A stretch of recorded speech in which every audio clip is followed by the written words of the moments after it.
안녕하세요. 채무자입니다.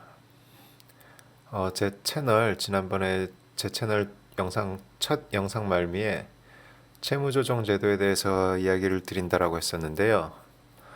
이번 영상에서 이야기를 좀 해보겠습니다.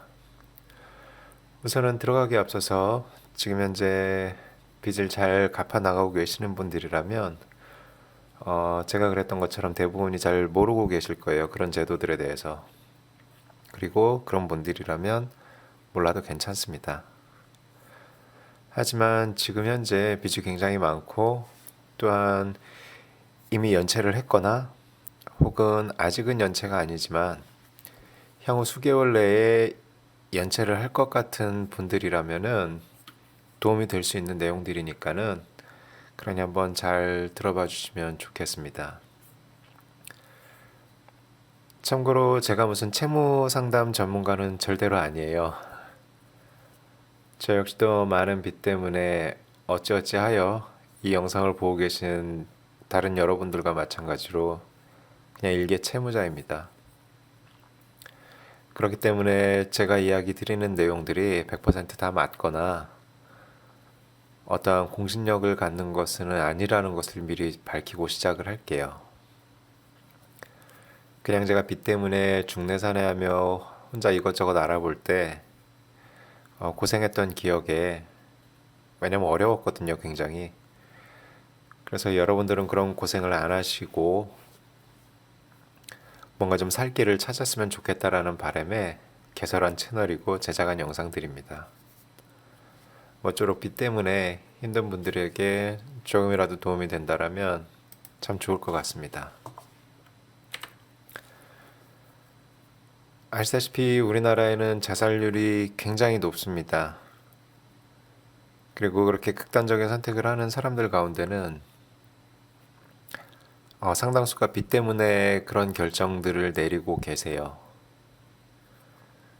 그리고 또 놀랍고 안타까운 것은 이렇게 최후의 안전망으로서 이런 제도가 있음에도 불구하고 이 제도들이 연결되지 못하고 생을 마감하는 분들도 많은 것으로 알고 있습니다.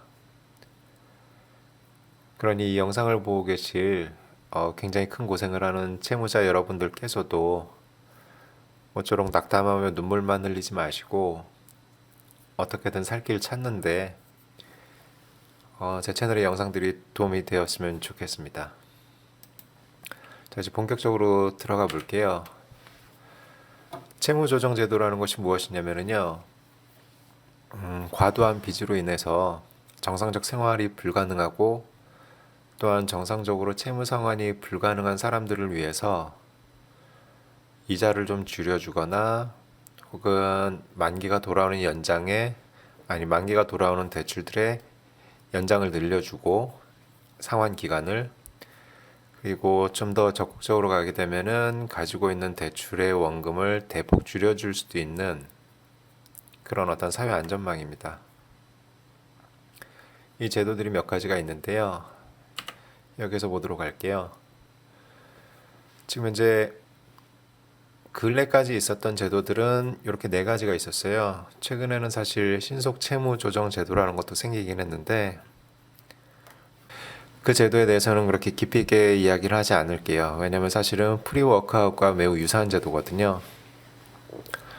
우선 맨 위에 있는 이 프리워크아웃과 그 다음에 그 아래 개인 워크아웃이라는 제도 같은 경우에는 채무자가 신용회복위원회라는 곳에 신청을 하여 진행을 할 수 있는 제도들이에요.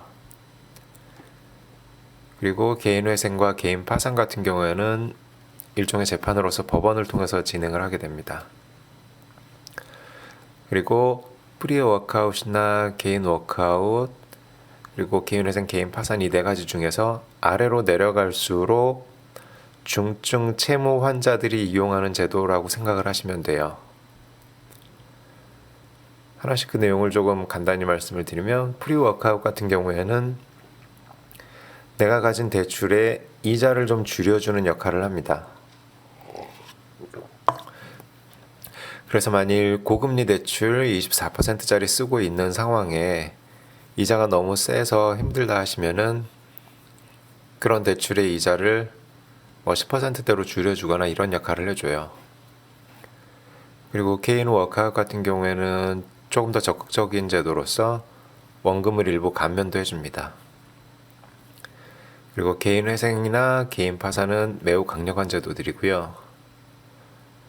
개인 회생은 사실 법적으로는 3% 이상 변제만 하면 되는 제도이긴 한데 사실상 그렇게는 안 되고 거의 90% 이상 감면을 받을 수 있는 제도이기도 해요. 개인 파산 같은 경우에는 그 채무 규모를 따지지 않고 할 수 있는 제도이긴 합니다만은 하여튼 매우 까다로운 제도예요. 자, 이제 다음 슬라이드에서 다시 한번 좀 볼 건데 중요한 게 프리워크아웃을 제외한 나머지 다른 채무 조정 제도들 같은 경우에는 이게 무조건 채무자에게 좋기만 한 건 아니고요.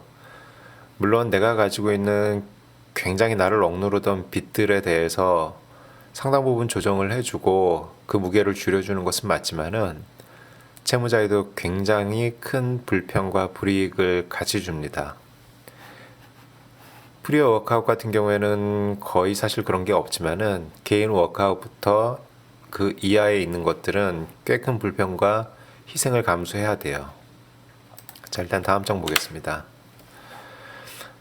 보시게 되면은 이제 앞에 잠깐 얘기를 드렸던 연체전 채무조정이라고 되어 있는 부분, 이게 이제 신속 채무조정이고요.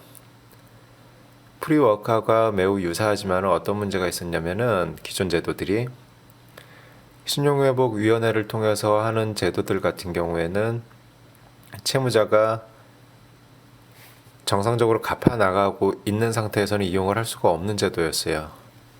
왜냐하면 짧게는 1개월 그리고 길게는 3개월 이상의 연체를 이미 하고 있는 분들이 이용할 수 있는 제도였거든요. 그러다 보니까는 매우 힘들지만 그래도 꾸역꾸역 연체 없이 빚을 갚아나가고 있던 사람들은 전혀 이용을 할 수가 없었어요. 그래서 최근에 생겨난 게 이제 신속 채무조정 제도라는 거고요. 프리워크아웃과 사실 채무자 입장에서 도움받는 거는 매우 유사해요. 이자를 줄여주거나 상환기간을 늘려주거나 하는 제도입니다. 참고로 그리고 신용회복위원회라는 것이 무엇이냐면요. 어떤 공적 기능을 하는 민간기구라고 보시면 되고요. 이 신용회복위원회는 여러분들이 알고 계시는 대부분의 합법적인 금융사들이 다 회원으로 가입이 되어 있어요. 그래서 은행부터 카드사, 캐피탈, 저축은행, 대부업 등 여러분들이 대출을 실행하셨던 대부분의 금융사들이 여기에 회원으로 되어 있습니다. 그렇기 때문에 채무자가 정말로 이제 빚을 정상적으로 갚아나가기 힘들 경우에 신용회복위원회를 이제 찾으셔서 여기에 있는 채무조정 제도를 신청을 하시게 되면은 이 위원회에서 각각의 금융사들과 협의를 해가지고 여러분의 채무를 조정을 해주는 제도예요. 비용은 5만 원이고 그리고 비교적 빠르게 진행이 됩니다. 왜냐하면 대부분의 금융사들도 민간 기업이고 하다 보니까는 어떤 일 처리들이 굉장히 빠른 편이에요. 대신에 이제 이야기 드린 것처럼 채무자 입장에서 아주 중증 채무자 입장, 채무 환자 입장에서는 도움받을 수 있는 제도가 사실상 워크아웃 말고는 다른 것들은 그렇게 큰 도움을 받기는 좀 힘들어요. 이자만 줄여주는 걸로는 해결이 안 되는 분들도 굉장히 많으니까는요. 그리고 뭐 더 다음 장에서 더 이야기를 드리겠고요. 그 다음에 이제 개인회생이나 파산 면책이라고 되어 있지만 보통 개인 파산이라고 하는 부분입니다. 이 두 제도들은 법원을 통해서 진행하는 일종의 재판이에요. 재판. 그러니까는 공무원들을 상대를 해야 되는 거죠. 그리고 개인회생이나 개인 파산 같은 경우에는 사실은 굉장히 복잡합니다. 필요한 서류들도 많고 기간도 굉장히 오래 걸려요. 개인회생 같은 경우에는 짧게는 수개월에서 길게는 1년씩 걸리는 경우도 많고요. 그리고 개인 파산 같은 경우에도 보통 한 1년 뭐 이렇게 걸리는 경우 많아요. 그 이상도 많고. 그리고 법적인 절차를 밟아 나가는 거다 보니까는 사실 혼자서 준비하기가 굉장히 힘듭니다. 예.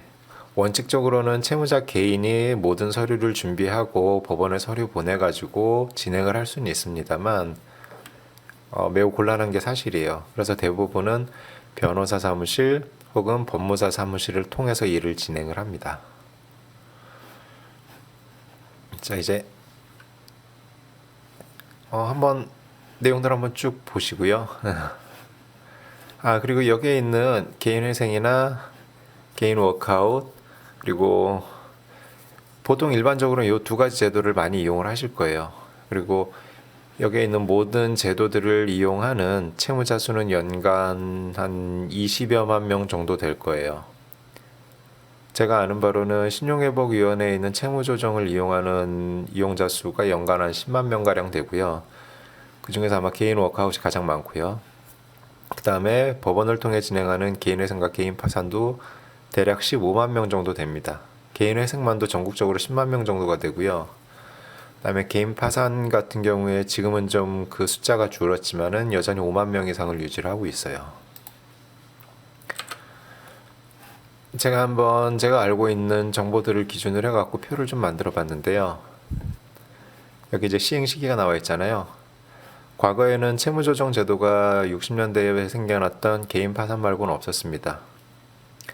그러다가 우리나라가 IMF 때문에 되게 많이 힘들고 그런 다음에 2000년대 초반에 카드 대란 등으로 대량의 신용불량자가 생겨나고 그리고 또 많은 사람들이 또 자살하는 경우도 생겼고 여러 가지 사회 문제가 되면서 우리나라에도 이제 선진 외국처럼 다른 채무 조정 제도들이 생겨나기 시작한 거예요. 개인 워크아웃이나 개인회생 같은 제도들. 앞서 이야기 드린 것처럼 진행 기관들이고요. 신용회복위원회 그리고 법원. 여기 이제 대상 채권이라고 되어 있는 부분 그냥 쉽게 내가 가지고 있는 빚이라고 생각하시면 돼요. 이야기 드린 것처럼 협약기관 보유 채권이라고 되어 있는 부분이 은행이나 카드사, 대부업 어디든 신용회복위원회에 회원으로 가입되어 있는 금융사들의 채무에 대한 것을 조정을 해주는 겁니다. 그리고 개인회생이나 개인 파산 같은 경우에는 사실상 그 채무에 제한이 없어요. 무슨 말이냐면은 금융기관에서 빌린 돈뿐만이 아니라 개인 돈, 즉 사채도 모두 되고요. 포함할 수가 있고 또한 사업을 하시는 분들이라고 하면은 상거래상의 어떤 외상 채무나 이런 부분들도 개인회생이나 개인 파산을 통해서 조정을 하실 수가 있게 됩니다. 굉장히 강력한 제도예요. 네. 그다음에 여기 이제 채무 조정 범위라고 되어 있는 부분 보시면은 프리 워크아웃, 개인 워크아웃, 그다음에 개인회생 모두 이제 무담보 5억, 담보 10억이 기본적으로 이제 그 조건인데요. 거기 그 한도까지 조정을 할 수 있다라는 얘기예요. 무슨 말이냐면 무담보라고 되어 있는 부분은 그냥 신용입니다. 신용대출 5억 원까지 그리고 담보대출 10억 원까지 한도 내에서 채무조정을 이용을 할 수가 있다라는 얘기인데 사실 여기서 담보 10억은 별 의미가 없습니다. 대부분의 채무자들에게. 왜냐하면 이미 연체도 많이 있고 연체가 없을지라도 힘들게 되게 갚아나가시는 분들, 사업하시는 분들 특히나 별로 가진 담보가 없으세요. 어차피. 예, 이미 다 정리해서 빚 갚는 데 쓰셨거나 돌려막기로 사용하셨기 때문에. 그리고 쉽게 이야기 드리면 이제 무담보라고 되어 있는 부분은 뭐냐면은 그냥 신용이에요. 신용으로 5억 원까지 대출을 받을 수 있는 사람 글쎄요 몇이나 있을지 모르겠네요. 대부분의 아마 직장생활 하시는 분들은 한 몇천만 원 수준일 거고요. 그리고 이제 물론 되게 직장이 되게 급여가 높은 직장을 다니거나 이러신 분들이라면 뭐 꽤 많이 될 수도 있겠죠. 그리고 사업하시는 분들이면 더 큰 대출을 받을 수 있지만 그래도 뭐 개인 신용으로 5억까지는 안 나올 것 같아요. 그래서 대부분의 채무가 가능하다라고 보시면 될 것 같아요. 그 한도에 대해서는 별 문제가 안 될 겁니다. 그리고 채무 조정 수준이라는 부분을 보시면은 이야기 드린 것처럼 프리 워크아웃 같은 경우에는 이자만 줄여주는 거예요. 여기에는 이제 연체 이자도 포함이 됩니다. 그리고 중요한 부분이 이제 다소 어렵게 느껴질 수도 있는 부분인데요. 개인 워크아웃 같은 경우에는 상각 채권에 대해서 최대 70%, 그다음에 미상각 채권에 대해서 최대 30%라고 되어 있는데 무슨 말이냐면요. 모든 금융사들이 여러분들에게 대출을 내어줄 때 100%다 받을 수 있을 거라는 생각을 하진 않아요. 예, 쉽게 그냥 떼인다라는 것도 감안을 하거든요. 그래서 만약에 여러분에게 금융사에서 1,000만 원의 돈을 빌려주고, 하지만 여러분이 갚지 못하는 시간이 굉장히 길어져서 연체가 오랫동안 되고 금융사에서도 받을 수 있는 노력을 다 했음에도 불구하고 더 이상 나올 게 없다. 그러면은 그 돈에 대해서 받는 것을 포기하게 됩니다. 포기하고 그 손실 난 것을 그냥 비용 처리해 버리는데 그걸 상각이라고 해요. 상각. 그래서 개인의 워크아웃을 이용하게 되면 상각채권에 대해서는 최대 70%, 그리고 70%이지만 기초소득자들 있잖아요. 근로능력이 없으셔서 뭐 일을 하기 힘드신 분들이나 사회 취약계층들, 그런 분들에 대해서는 최대 70%가 아니라 90%까지도 감면을 해주긴 합니다. 그리고 미상각 채권, 아직 금융사에서 손실 처리하지 않고 받으려고 노력하고 있는 채권에 대해서는 30%까지 감면을 해주는 제도예요.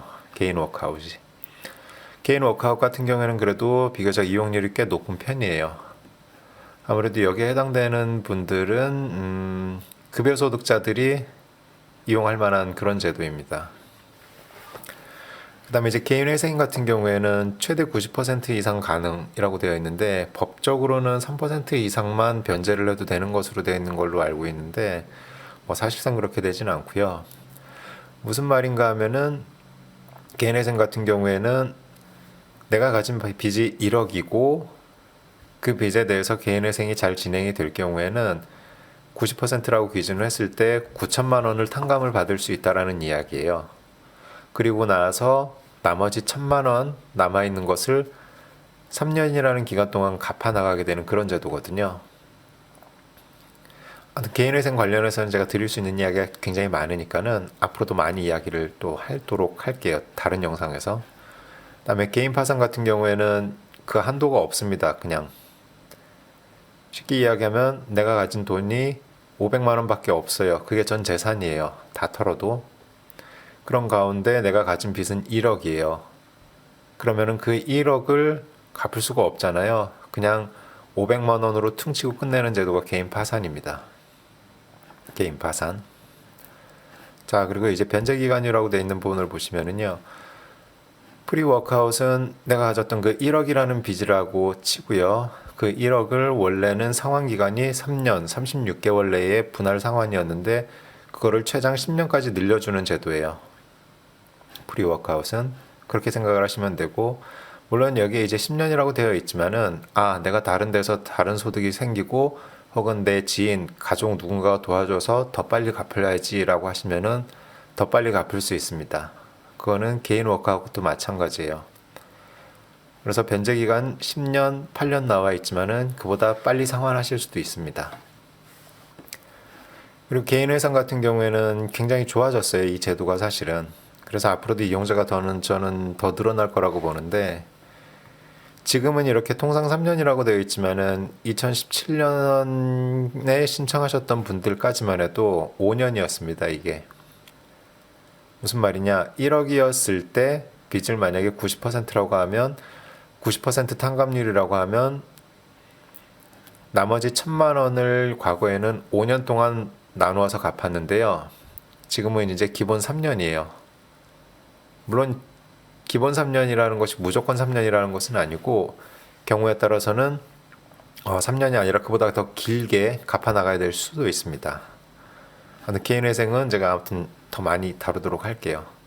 그리고 개인 파산 같은 경우에는 다른 제도들처럼 변제기간이라는 게 따로 없어요. 그냥 법원으로부터 파산 선고를 받고 그러면 땡입니다. 파산 선고 받고 면책이라는 표현을 쓰는데요. 빚에 대한 어떤 책임으로부터 자유로워지는 거예요. 그래서 별도로 더 갚아나가거나 이런 게 없습니다. 그냥 내가 가진 현재 자산을 다 털어서 한번 땡치면 그만인 거예요. 그리고 이제 중요한 부분이 이제 신용정보라는 부분인데요. 이미 사실 중증 채무 환자들 같은 경우에는 어차피 현재도 신용 상태가 다들 안 좋으세요. 뭐 8등급, 9등급 막 이렇게 가실 수도 있고. 근데 이제 프리워크아웃 같은 경우에는 그런 신용정보에 악영향을 주는 게 없습니다. 그래서 뭐 신용불량자로 등록이 되거나 이런 게 전혀 없으세요. 왜냐면은 돈을 빌려줬던 금융사들 입장에서도 별로 피해보는 게 없거든요. 사실 프리워크아웃은. 그래서 신용정보에 영향이 없고요. 그 다음에 나머지 제도들 같은 경우에는 큰 불이익이 생깁니다. 신용정보에 대해서. 무슨 말이냐?